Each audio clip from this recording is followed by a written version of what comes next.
If you want to be recruited to play college basketball, then this video is for you. This is nothing short of a masterclass, and it's by a lady that's not only gone D1 as a volleyball player, but she also walked three of her children through for two boys basketball players and one girls volleyball player that all went Division 1. And so, if you are serious about getting recruited, then I suggest getting a pen and paper because you're about to learn like exactly what it takes from a lady that has just a wealth of knowledge. And so with that being said, I hope you enjoyed this interview as much as I did. So thank you again, honestly, for taking the time. Like, I don't know if you're super busy all the Absolutely. time. I know that you do this a lot for people, so I appreciate you being willing to give the information and share with the people that might need it. Um, Yeah. so the things I want to start out with, what is what makes you want to do this for people? And I know I didn't get to ask you much about it previously, but what is your reasoning behind making the videos and sharing the info and just kind of doing what you do right now? Yeah. I think, first of all, let me just say I'm delighted to be here. As soon as I got your invitation, I went and checked out your profile. I was like so inspired by you giving of yourself. And that's really what I'm doing with Raising Champions is that I have been blessed. My husband and I were blessed with three amazing children. They turned out to be incredibly athletic and great students, and they went to school, all three of them, as Division 1 athletes with full rides. And that's a very small percentage of athletes that actually get to play in college, get to play Division 1, and then receive a full ride. Yeah. So my life has been consumed with raising those three champions.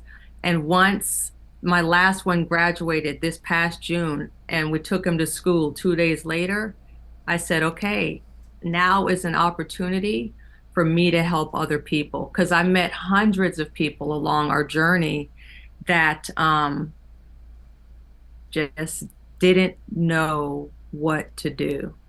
Yeah. And I'm not saying that I have all of the answers. I don't have all of the answers or all the information, but I do know some things. And those things that I know, I want to share with other people to help them along the journey. Because what I learned, Coach JJ, is that in super competitive youth sports, people don't talk.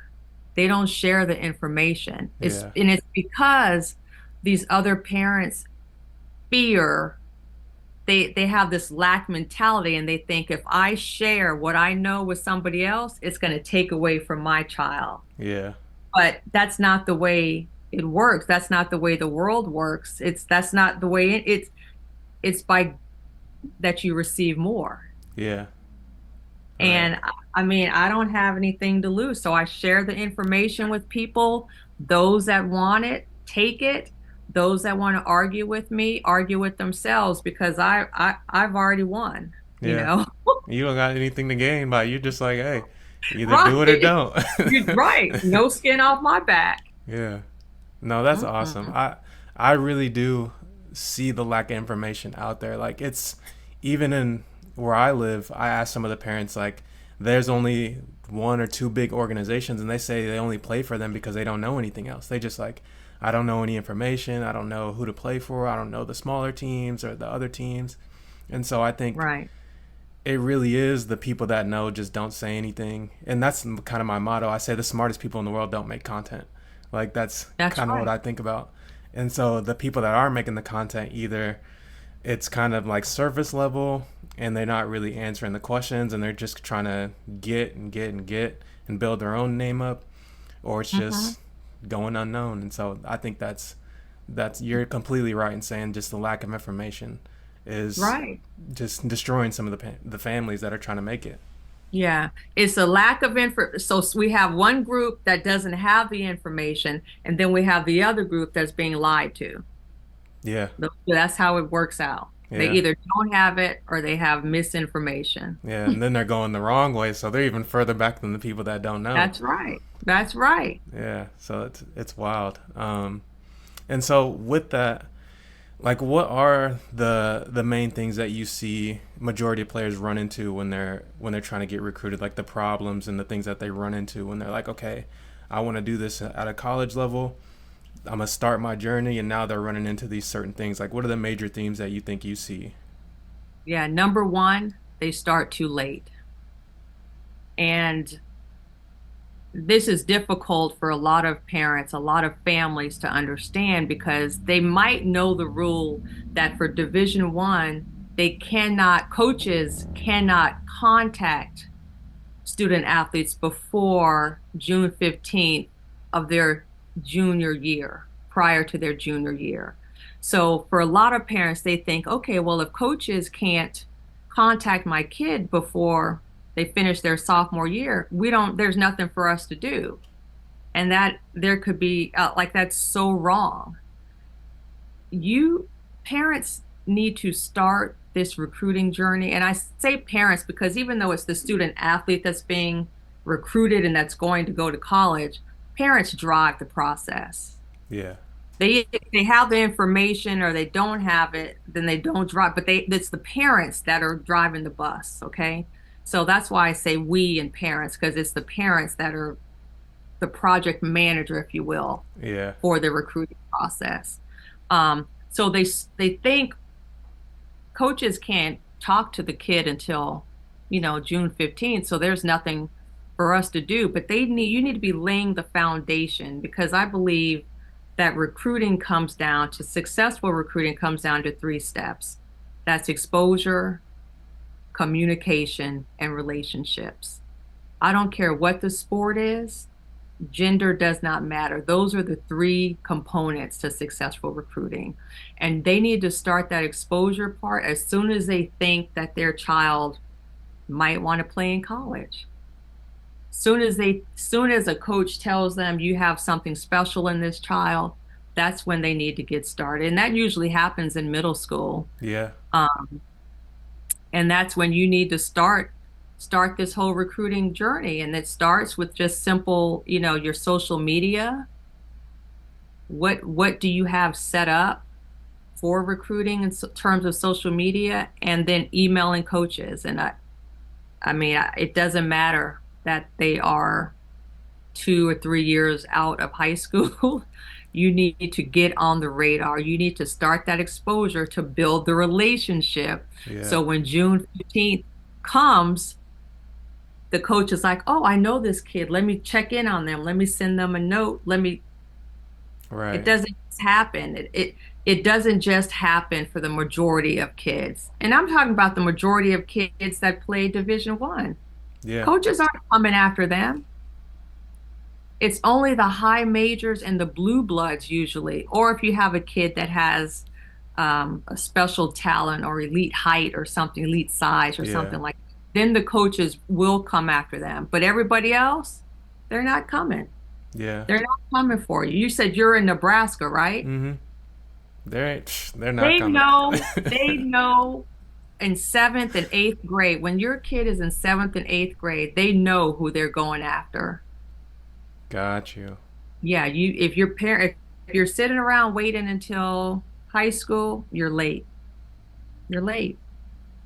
Got you. So that's number one, waiting until it's too late to get started. And then the number two the second most common error is parents and even coaches and kids thinking that because I'm so good, they're going to come. Yeah, And they're not. Nobody's coming. that's a major mistake. They're That's one of not. the things that I failed at. I'm like, if I just be as good as possible, and like, it's like they don't even know I'm good. They don't even know I exist. They don't even know you exist. Right. They Yeah, don't. And I think part of that also, coach, is because there are levels. There are levels to this, right? yeah, So you being the best, your kid being the best in their high school, it doesn't matter. yeah, Being the best in I don't care if they're all conference, I don't care if they're the team MVP. Like there are hundreds of thousands of kids out here. Yeah. competing, and everybody who's getting a full ride, everybody who's getting a full ride, especially at the Division 1 level and Division 2, I'm going to say, Yeah. they're all MVPs. Yeah. They got all the stats, all the awards. That's just Right, like except that's the minimum for the making bare that like a, minimum. yeah. A bare minimum. I don't, nobody cares about your kid being on varsity in ninth grade. It does not matter. It does not matter. Your kid has to be elite. Yeah. They have to be elite. I'm talking best in the tri-state It area. has to be super obvious. I think that's the thing that a lot of people don't know. If like if you're not obviously better than these people around you, like you're just one in the crowd. Right. I mean, obviously head and shoulders above everybody Yeah, else. it should look like you don't belong. That's what I always say. It's like they should look and be like, "Why is this kid playing with these people?" You are exactly right. That is, I was talking to a football coach today about a young man that I'm working with, and that's exactly. I shared the film with this football coach, and, and he said the kid is good. There's no doubt about, I can see the film, I can see that he's good. But when you talk about a university paying for him to go to school and giving NIL money, it's not obvious looking Yeah, at this film that he is the best in the surrounding 3 states, yeah, you know? So that's it. Waiting too late to start and thinking somebody's going to discover them because they're getting up 1,000 shots a day or because they do defensive slides on their own. yeah.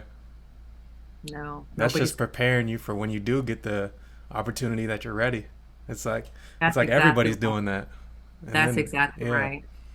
And it's then the third thing, the third error would be parents that are sitting back thinking that the coaches are going to handle this, that the coaches have all the information, the contacts. If I just get on this team or in this club, the coach is going to do it. And that's not going to happen either. yeah, So yeah, those are the three fatal mistakes yeah. that It's a fatal. Is lot of that's the parents right fall word. into. Fatal is the Yeah, right word. I tell fatal. kids like I'm like stop. I'm like from this point on, you shouldn't play any basketball that's not being recorded. I'm like I don't care if you have to go get a tripod from Walmart and just put it there Right. and you're only capturing a certain part of it. Like there's no more unrecorded basketball because no one's going to the middle of nowhere to watch you on court 7 from That's right. at 3 in the afternoon. It's just not happening. That's right. That's right. Yeah. Like right now, what is it? July, it's a July 11th, right? Mhm. We got EYBL Peach Jam going on down in North Augusta. Yeah.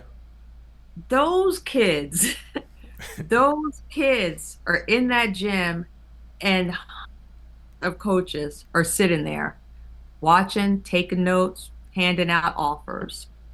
Yeah. But that's a very elite group of athletes we're talking about. Yeah. That's a very elite group of athletes. And if you're not in the know, it's like you're not in that group. It's just Right. it's too hard for the non, major city kids. If you don't know somebody or you're not doing the right things early on, it's like the ship has sailed almost, and it's like you got It so much to has. do to even Yeah, be on the back end of that. It's just like if you're not doing the things right away, you've already lost, and it doesn't even matter from that's a certain right. point. That's right. That's right. It makes me kind of sad when I It hear you does. say that, but it's true. It does. I It's feel so bad. true. I said it Yeah, on live. it's I was so on live the other true. day, and I'm like, I feel bad for some of you kids because it's like I'm doing as much as I can with what I got, and I'm not even helping you enough because I don't know enough. I can't talk to you one on one. I can't come to your games. It's like, and if you're not around the right people, like you don't, like I just gotta wish the best for you because it's. Yeah. I just feel really bad for some of those kids. Yeah. Like they don't even know what they don't know. Yeah, And that's what I'm hoping if I can just reach, a couple families each month and help them, then that's better than nothing. yeah. for But sure. I mean, the messages that I get, I don't know. You can tell you're just like, I can't help you. I, there's, I there's don't like, even know what to say, right? yeah, And the parents simply didn't have the information, or they thought that someone was coming, would come to the games and get their kid and say, yeah, you, come on, yeah, come to my university. Like, I don't yeah. know. It's tough. And It, like within that, I know you named kind of the three fatal mistakes. Like, what do you like from your standpoint of you just fundamentals of like these things have to be done, or you're not getting considered, or you're not getting recruited, you're not getting that scholarship. Like, what do you see as the fundamentals? I know you named a few in there, but is there anything that you didn't mention that it's like you need to do this, this, this, and this, and these are the fundamentals? If you're not doing these, like your chances of success significantly drop. well, I mean, number one is you have to be a special talent. Like, so maybe kids need to have some sort of evaluation process. Like getting an I honest opinion. Yeah, Yeah, maybe that needs to be in there somewhere. But okay, so let's just assume that the kid does actually have some talent in their chosen sport. Um,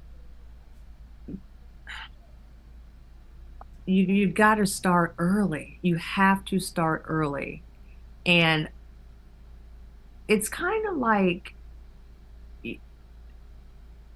you got to take a chance because it's not going to happen if you don't put yourself out there. It's I can guarantee nothing's going to happen if you don't put yourself out there.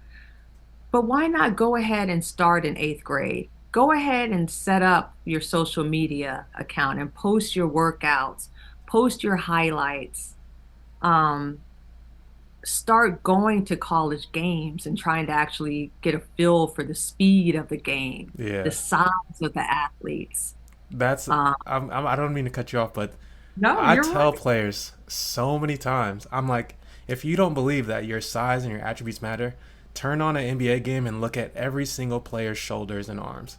And I'm like, Yeah, if they're not, if they don't match up to that equally, like a John Morant or somebody, they're by far the quickest, fastest, most athletic player on the floor. If they don't have that size and the attributes, and I think kids don't believe me when I say this, and I'm just like, have you ever played somebody that weighs 200 pounds and that has equal quickness to you? There's nothing you could right. do if you don't have the How are attributes you to gonna keep up. post up? How are you gonna get a shot off against somebody that's quicker than you and heavier than you? It's just It's just not you're possible. not. Yeah. So I'm glad you brought that up. Um, Yeah, I think even like, yeah, they think they need to go to the sport at the college level and see these athletes. And if you can get on the field or get on the court so you can see where you are compared to them, that's yeah. helpful as well. That's helpful as well. Yeah. Um, and like you said, part of starting early is recording everything. And you don't even need $1,000 camera, and it just Yeah. take these Everybody has a phone in their pocket. take these smartphones and use iMovie or CapCut or whatever, and make sure that you are actually sharing highlights, Yeah. nothing mediocre, nothing that everybody's doing. Like Yeah. it needs to be something that's going to make a coach like lean in and say, "Huh, let me rewind and watch that again." Highlights, Yeah. highlights. And I think like with that part of it is I tell people like you're marketing a service to a business potentially. And so if your service looks like everybody else's service, they don't that you're of no use. And so they got to change it from I'm trying to get something from this college. It's like no, you've set up yourself to have a You're set of giving. skills and you're trying to say, "Hey, this is what I have. If this is this something you guys can use?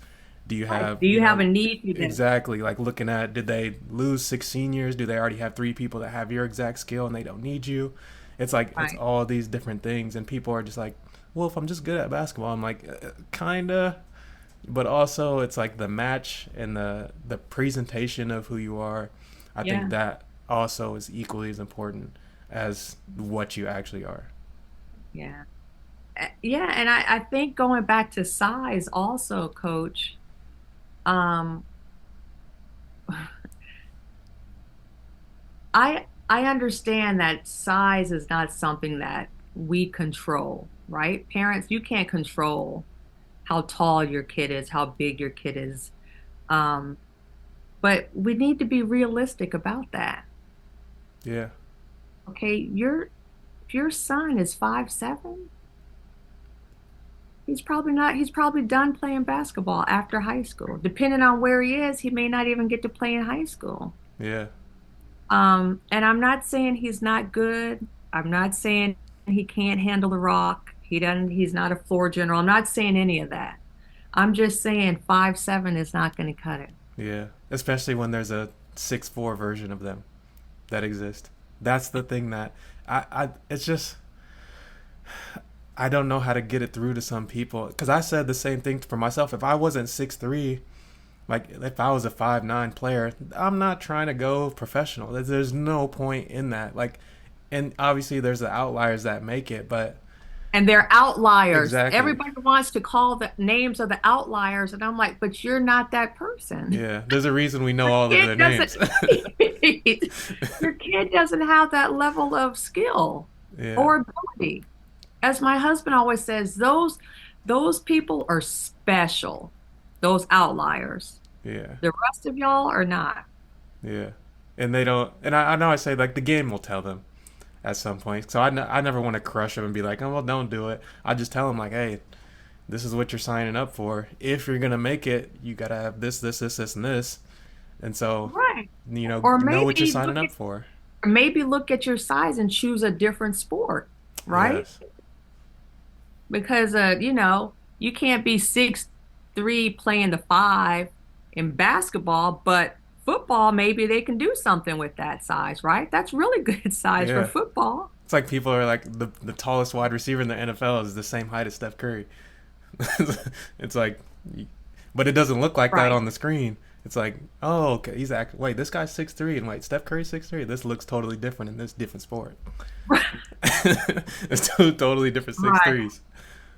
Totally different. Right. Yeah, Yeah. Yeah. and so, um, so after the whole process of like getting yourself set up and knowing what to do, like what does that actually look like when you do get the offer and the coach is like, okay, they see you play from that moment of seeing you play to being on the campus at your first practice, like what does the in between of that actually look like for most people? Okay. Let me think. So that might be a little bit different, depending on the sport. So, let me think back because certain sports um, commit commit earlier than others. Oh yeah. So, like my daughter with volleyball, it's very common to commit in your junior year. So that's what she ended up doing. She committed in the spring of her junior year.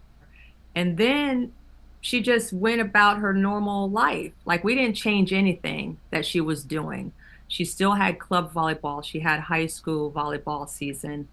Um, she did a final club season at 18s. And then in June, after she graduated, she went off to college for summer school. Um, we did not start any weight. We didn't do anything else that we were not already doing. And that part of that's because when she went on her visits and when she would, especially when she went on the visit to the school that she committed to, which was Texas A&M, the strength and conditioning coach who we met on the visit said, "Are you doing any weightlifting?" And she was like, "No." And she was very thin. Um, and the coach said, "Don't start now. Don't do anything. I will make you what the team needs you to be once you get here." Yeah. And they did. And they did. We Yeah. didn't do anything.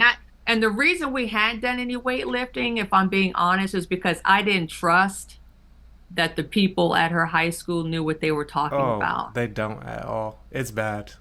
It's really bad. Some of these Yeah, kids, I I see their had a program kid. and I I'm had like, a kid. what are you doing exactly? And they're just like, oh, well, I'm just doing this and this. I'm like, you're kind of, I mean, you're not making any real progress. You're just doing things to do things. And now you're just like wasting time. And then some of the stuff is like, you're going to get hurt doing Yeah. half these workouts. It's like, it blows my mind looking at what some Yeah. of these kids do. So she never did the weight program at her high school. They had one, but I asked who created it and who was overseeing it was the football coach. And I was like, no, we won't be doing that. Yeah. I got super lucky. My football coach was like really good at his, and so I was blessed. Like it was so Yes, organized. you Like were. we had the chart with the percentages of like this is how much you need to do per rep or per Yeah. set and things like that. So I was extremely lucky, and I'm thinking like, okay, this is must be what everyone does. And then I'm looking, I'm like, it's just a paper with 4 workouts, and I'm just like, it doesn't say reps. I'm just like, y'all lost. Right, right. And then for my sons, two different journeys. My oldest son uh, graduated high school with a couple of offers, not a lot, but none that he was excited about. And he was super tall and athletic, but because of his height, it took him a little bit longer to develop and grow into his body.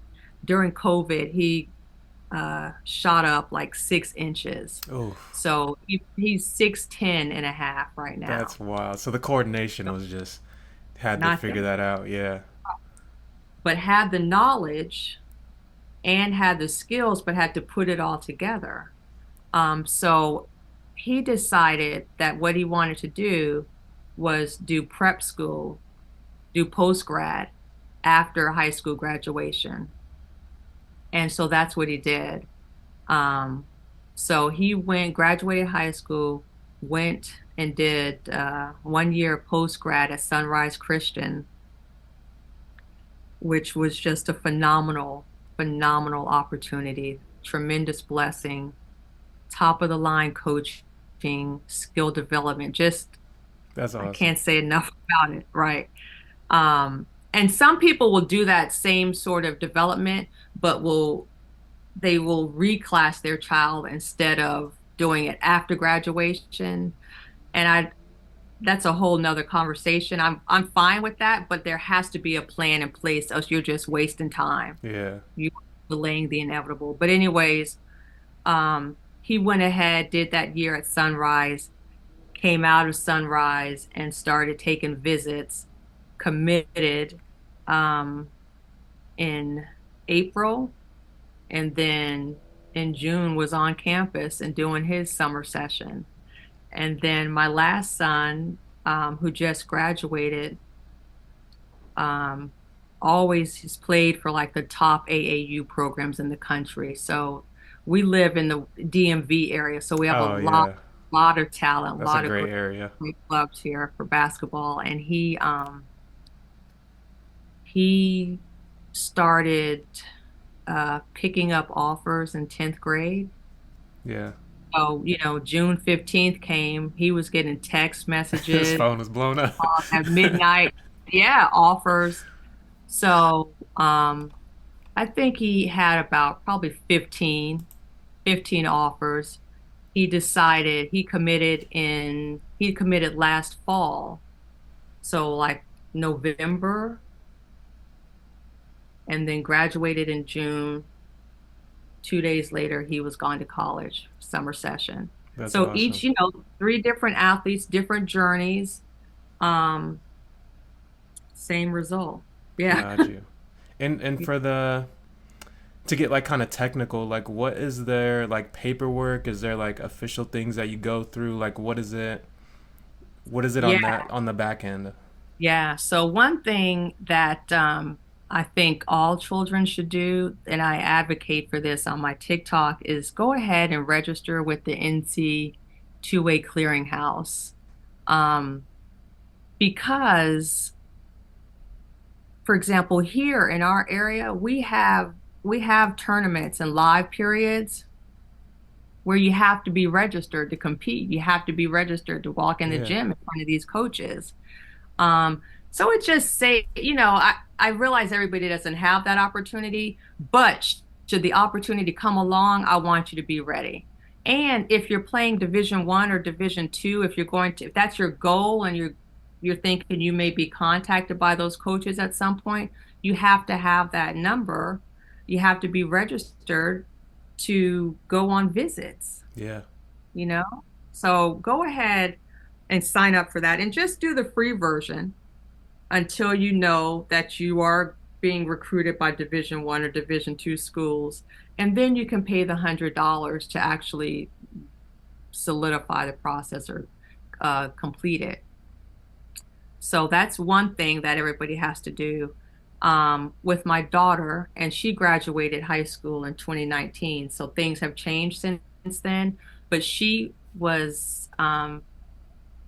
they FedExed an official letter, a national letter of intent that she had to sign. And the letter said everything, the value of the scholarship that they were giving her. And that letter is for 1 year. So Got what that you. means, and I try to get people to understand this, Yes.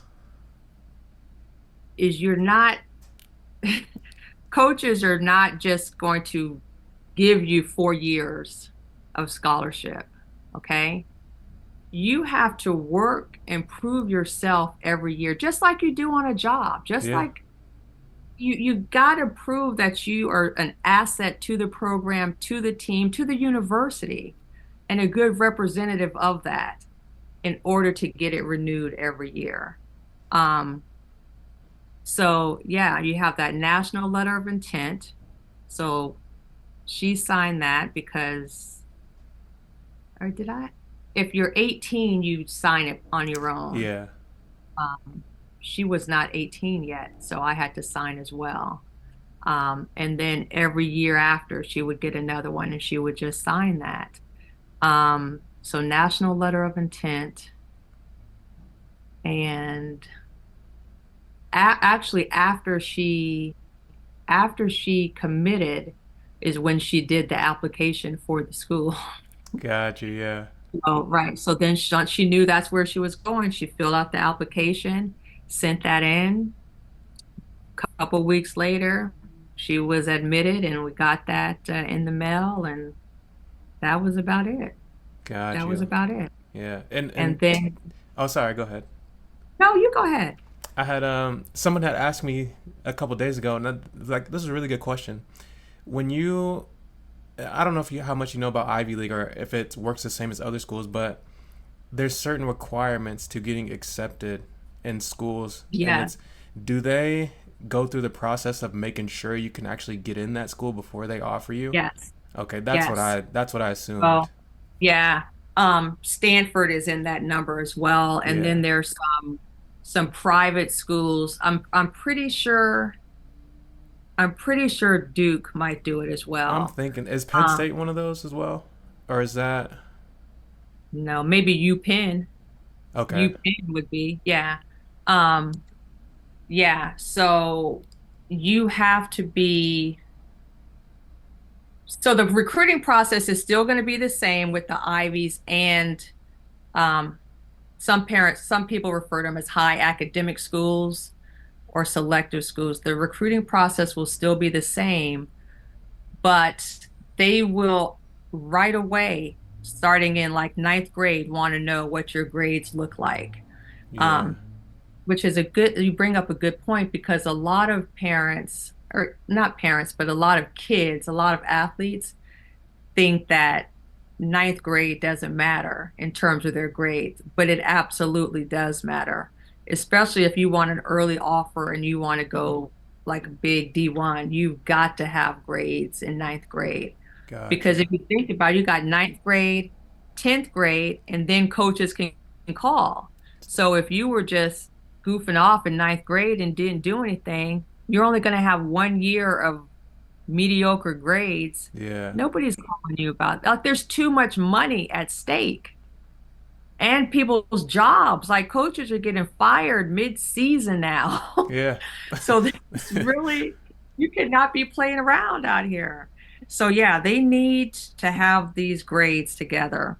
But okay, so the Ivies and Stanford and highly selective schools, they recruit early, and once they have identified you as a prospect for their school, they're going to go ahead and have you apply through admissions. And so admissions is going to Got look you. at your application and tell you, okay, this is good, this looks good. Instead of this science class, you need to take this science class. Or instead of you got a C in this class, if you can get this, retake it and get it up to a B or an A, then that's good. That'd be Okay, so great. they kind of collaborate a little bit of like, we want you here, but you also have to do X, Y, Z. So let's figure out a way for you to do those things. So then when the time comes, you can actually get in. If they really want you, they'll collaborate with you. Oh, otherwise it's If like there you are got to go do this on three your or own. four kids they're looking, if there are three or four kids at your position in your grad year that they're looking at, they're just going to go to the next kid. Got you. They're just going to go to the next kid. Because they don't even want to So have to do so many of those. That makes perfect sense. They're just going to that's be like, right. I don't have the time. That's Yeah. right. And then there are some schools that have the program has like a waiver, for lack of a better word, where the coach can kind of like give their play this card, their give their joker card, and that kid's going to get into the school. And Okay. even though they might not meet the normal academic requirements, that kid's going to get into the school. They're going to put structure and support in place so that the child is able to develop and succeed in the classroom as well. Got you. I was wondering about that as well. They got to, I was going to say, they have to have a few of those where they can just They be like, hey, do. I need this kid. Because then they know Yeah. what the impact would be overall for the environment and for this college. So Right. they're like, hey, if we can make it work, like this is going to help everybody. That's correct. Everybody's going to win. Winner, winner, chicken dinner. Right. Yeah, that's how it works. Yeah. Yeah, that's how it works. Got you. That's how it works. Yeah. Really quick, I got to interrupt this to give a shout out to Athlete Narrative. They're one of the affiliates of the channel, and they have an app where you can reach out to any college coach in the nation, like literally D1, D2, D3, JUCO, NAI. It literally has any coach that you need to reach out to. And so if you're serious about getting recruited, I think you need to go get that. And it does cost $20 a month, but on my website, you can actually get it for $15 a month. It's grandmasterhoops.com/recruiting. And to be honest, I wouldn't promote anything for money that I wouldn't promote for free. Like literally, if I didn't get paid to promote this, I would still be telling people that they need to go get this. I think it's one of the best recruiting resources available in the world right now, especially for what it can do. It, like you can build a pay, it's all types of stuff. So go to grandmasterhoops.com/recruiting if you want to learn more about that. And on there, I'm also going to have a lot of free resources. And so just go on there if you want to learn anything that has to do with recruiting. But anyways, enjoy this. So the next thing I want to get into is like, I listed off just the things that people should probably do or have or use as far as Yeah. things in the recruiting process, at least from what I can see and what I Okay. know from the outside looking in. And so the list I have right now of things that may or may not be important, and I'll let you decide or give your expertise on Okay. what is or what isn't important and kind of like at what level. So the first thing I got, there's playing on a circuit team, and then there's just playing for an independent team that goes to good tournaments, and then there's Yeah. word of mouth from people seeing you play.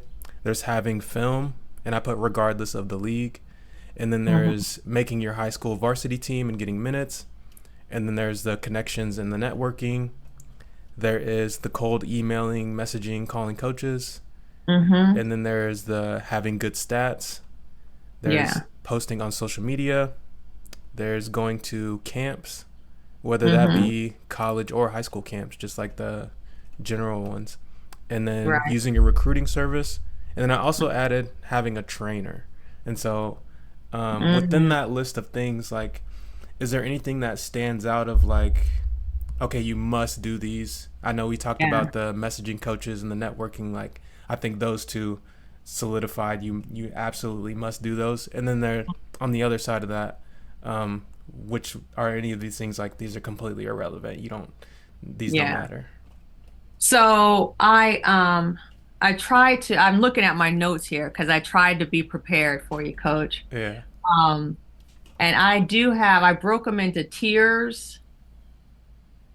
I tried to rank these recruiting tools. And so what I do have is here is in that top tier, definitely like we've been talking about, connections and networking are important.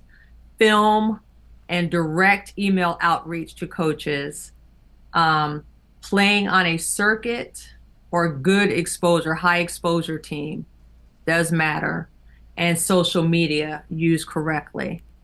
Like those are my top four. Got you. That sounds about, in my mind, I think that's kind of what I was thinking as well. Yes, yeah.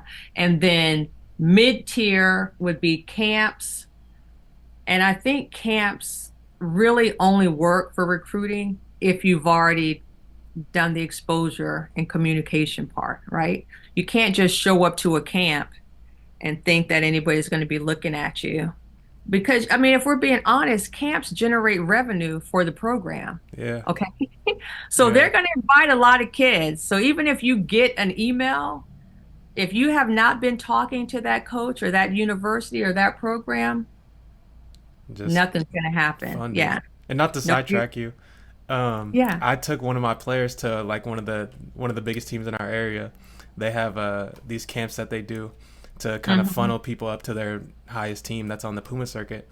And he was like, "Man, like I didn't see anybody here. Like, what is this even for?" And I just like gave him one of these, and I'm like, Yeah. just money. But I wanted him to go there because then it was a good chance to just talk to certain people. Because now I got to meet Yeah. the people that actually run these teams, and so I was like, that's why I'm here. And so I brought you up here Yeah. just to kind of let you see, what players might be out there, or if there's a, Right. who you're gonna run to. But for the most part, they're just funding. Yeah. If you don't know, if the coach doesn't know you before you get to camp, chances are very slim that they're going to pay you any attention while you're there because they do have kids that they have invited, Yeah, you know, and they do extend offers to those kids. The rest of the people are just pretty much there for filler, yeah, you know.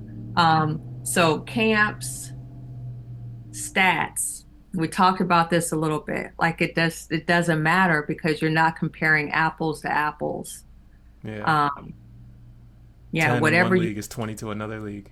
exactly right. Yeah, Yeah, whatever you're doing at your 2A school, or 3A or 4A, your state championship there, the level of competition, the level of athletes, the speed of the game, um, it's just not going to match with what's about to happen in college. yeah, So stats, and then the last thing I have there is the high school team. It just doesn't matter. It doesn't matter. I don't care if you're state champions. yeah, Unless this is the one caveat to that. Unless you are at an IMG, a DeMatha, a Sierra Canyon, like some school that is known, Mount Verde, that is known for producing championship level athletes. yeah. The prestige, Right. for lack of it. And you're playing on a national schedule. Yeah, So you're going around the country. Y'all are flying around the country, not taking a school bus across the district, but you're going to the airport, you're getting on a plane, yeah, going from DC to LA to Hawaii yeah. to play. On TV at that. On On the those high school ESPN games, if you're not involved in one of those, your high school probably don't matter. No, no. Going up to Massachusetts to play in hoop hall, like all of that stuff, that's when high school matters. Yeah, So that's the mid tier. And then the lower tier, case by case, I have recruiting services. I just don't think they really make a big difference at all. yeah. It's I the really, same as I feel like it's the same as asking somebody, "Hey, can you email this coach for me? I'll pay you this." That I feel like that's what it looks like. I don't see the reason. I don't right, know any right. other reason. If you were going to hire somebody, to help, they need to hire somebody like you or me that they have a relationship with, and that we can call the schools, we can email them on behalf of this student athlete and be able to tell them more about you and about your goals, about your growth and development. A recruiting service isn't going to be able to do that for you. Yeah. Um, It's just and I mass get emailing. it is, and I get a lot of parents that come to me and say, we joined this recruiting service. We've been with them 2 years and nothing's happened. Can you help? And I said, well, what year is your child? He's a rising senior. Oh yeah. Right now, you're putting me in a trick bag because it's like, it's too late. It's late. It's not too late, but it's late. Yeah. So recruiting services, um, word of mouth, like maybe your trainer knows somebody, I don't know. And then cold calling, which is when you're just emailing people as a senior, junior that have never heard from you before. Like that's why you need to start early. So they'll know, okay, I recognize this name. This kid's been around for a couple years. Let me check their Instagram and see what's new with them. Let me look at their new highlights. So yeah, that's how I rank those recruiting tools there. But Gotcha. I definitely film and emails move the needle. Yeah. Simple as Film, that. yeah, a highlight reel sent to the right coach at the right time can change everything. Yeah. And how do you?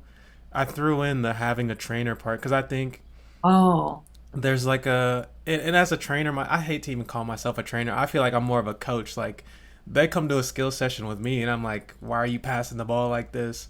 You yeah, ain't in the stance. It's not just get the ball and start dribbling. right. Where do you put that as far as like importance of having someone to help you, specifically for you? For recruiting or just for development? I guess maybe a little bit of both because maybe the people feel like, okay, if they get a trainer, then they get better, and then that can kind of lead to the recruitment. And you can kind of distill it in a Yeah, way that makes sense. yeah, maybe. Okay, so let me just, think about my situation with my children. My daughter never had a trainer for volleyball.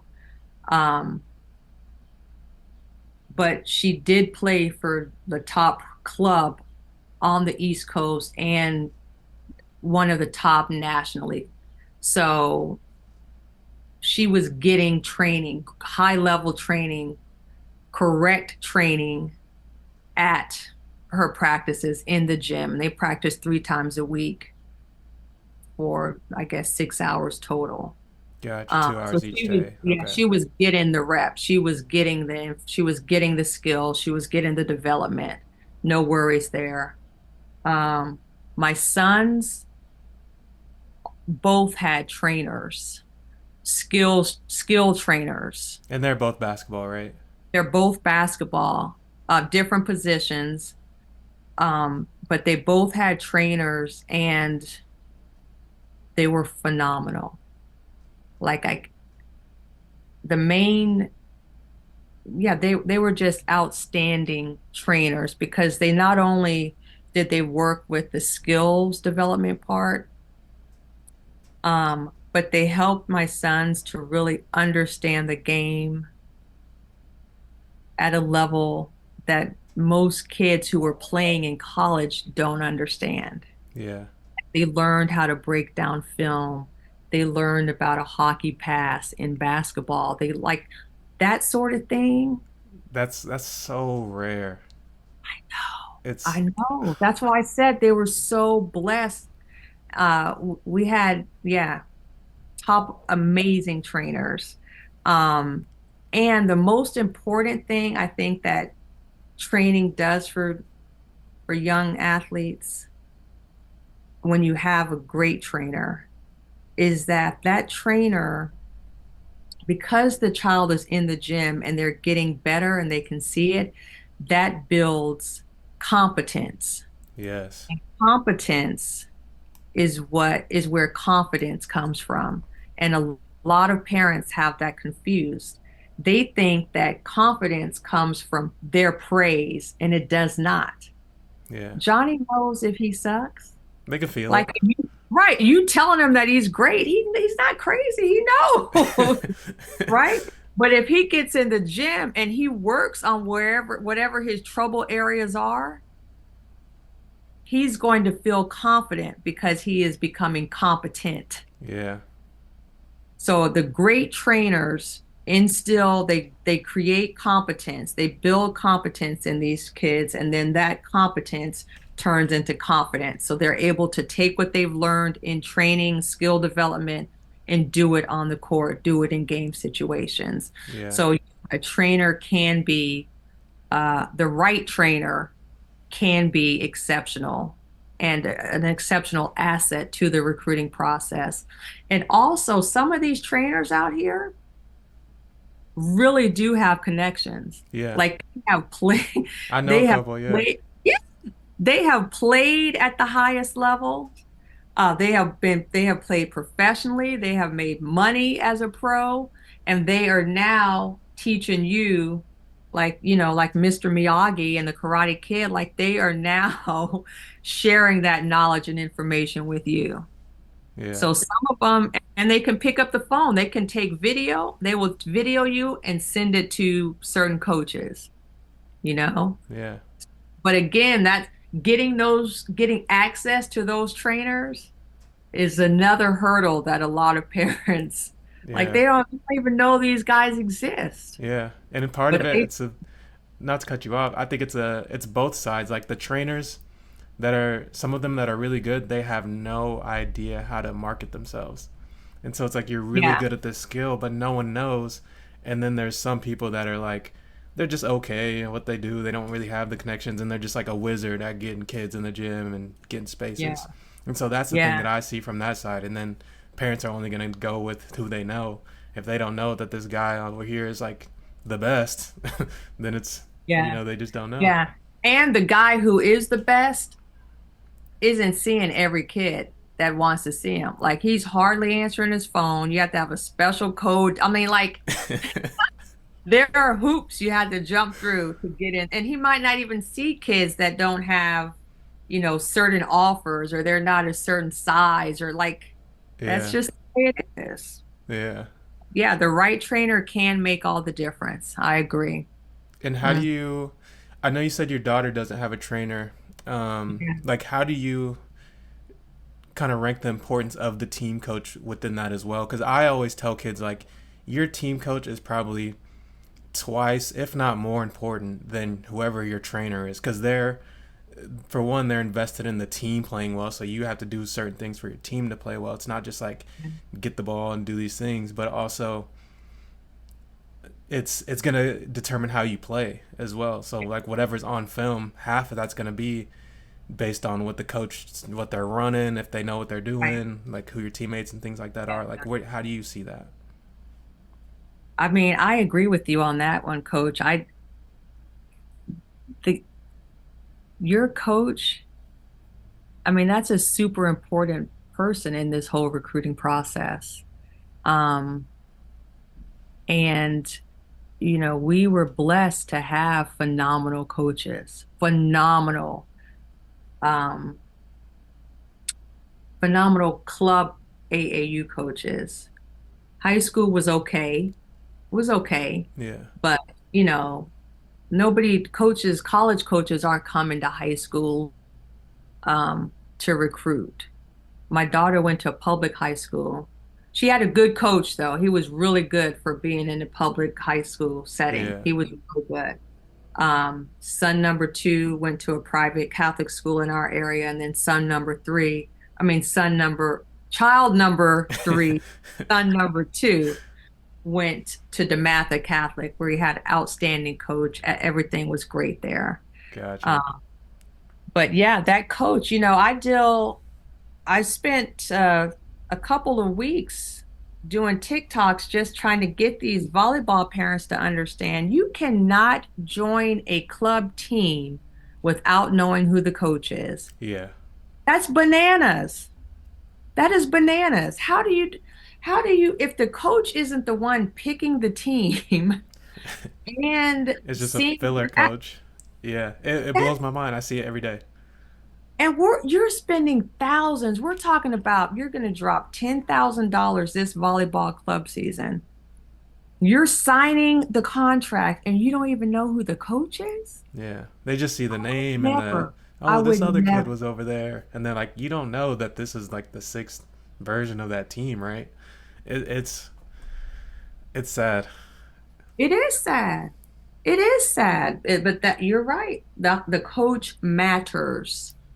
The coach matters. Yeah, and I tell Yeah. some of the kids at the even the public school, I'm like, you got to go where the coach is gonna teach you. Like you're spending 5 days a week, 6 days a week with the game, with this coach for 4 months. Like what you learn in that time frame is gonna matter whether y'all win or not. And so I try to tell these kids, and they're just like, oh well, this coach and I like the coach. I'm like, dude, I'm telling you from experience. Right. Like I had I had a really really good JV coach, and that Yeah. changed how I played as a player. So it's like it's only because I was there for 4 months during the season, and then 2 3 extra months outside of that. And so I just it's tough seeing some You're of the. telling him right, though, coach. You're telling him right. I'm trying. Yeah. It's super tough. Yeah. Um, and I know we talked about this earlier. Like when it comes to the Division 1 level, Yeah. what are some of those things that that the coaches do in recruiting that every other D2 or D3 that they don't do? Like what is the main difference of being seen by D1 and being seen by D2 and under? Is it those things that we named as far as like the playing for the right team and being in the right spot at the right time and that and the connections you have, or is there anything outside of that where it's like, okay, when a D1 school goes to look, this is where they're looking and this is what they're looking at that these other schools aren't doing? Yeah. Yeah. Um, I think so. Let's take a tournament like a basketball tournament, like a hoop group fun. You have hoop group in your area? Not in our Have you? area, but we kind of some of the teams from here go there. Okay, so you've heard of hoop group, right? Yeah. So there are different divisions within a hoop group tournament. There are different divisions in volleyball. If you have the talent, if you possibly have the talent to play at the Division 1 level, you should be on the top level teams at these tournaments.